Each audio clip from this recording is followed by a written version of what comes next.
দীঘিনালায় নিশ্ছিদ্র নিরাপত্তা বলয়, টহলে মেজর আসিফের নেতৃত্বে সেনা সদস্যরা।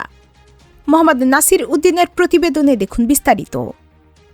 আসন্ন নির্বাচনকে ঘিরে যে কোনো ধরনের অপ্রীতিকর পরিস্থিতি রোধ এবং সাধারণ মানুষের জানমালের নিরাপত্তা নিশ্চিত করতে খাগড়াছড়ির দীঘিনালায় কঠোর অবস্থানে রয়েছে বাংলাদেশ সেনাবাহিনী।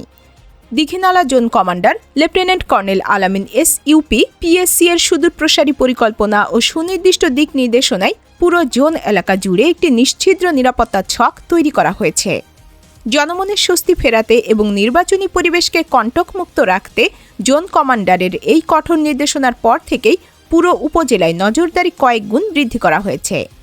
নিরাপত্তা ব্যবস্থার এই বিশেষ তৎপরতার অংশ হিসেবে মেজর কাজী আসিফ আহমেদের নেতৃত্বে সেনাবাহিনীর একটি চৌকস দল উপজেলার গুরুত্বপূর্ণ পয়েন্ট ও দুর্গম পাহাড়ি জনপদগুলোতে নিয়মিত টহল জোরদার করেছে। মেজর আসিফের নেতৃত্বে পরিচালিত এই কমান্ডো স্টাইল টহল কার্যক্রম সাধারণ ভোটারদের মনে আস্থার সঞ্চার করেছে এবং যে কোনো ধরনের উস্কানিমূলক তৎপরতা দমনে কার্যকরী ভূমিকা রাখছে। সেনাবাহিনীর এই সরব উপস্থিতি বিশেষ করে দুর্গম এলাকাগুলোতে শান্তি ও স্থিতিশীলতা বজায় রাখার ক্ষেত্রে এক শক্তিশালী ঢাল হিসেবে কাজ করছে। দীঘিনালা জোন সূত্র জানায়, একটি অবাধ, সুষ্ঠু ও শান্তিপূর্ণ নির্বাচন উপহার দিতে সেনাবাহিনী জিরো টলারেন্স নীতিতে দায়িত্ব পালন করছে। কোনো প্রকার বিশৃঙ্খলা বা নাশকতার অপচেষ্টা কঠোর হস্তে দমন করা হবে এবং শান্তি বিঘ্নিতকারীদের কোনো ছাড় দেওয়া হবে না।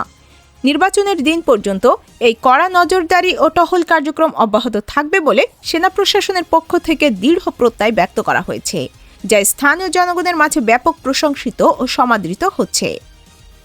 Ayesha Akter, desk report, Bangla Net express.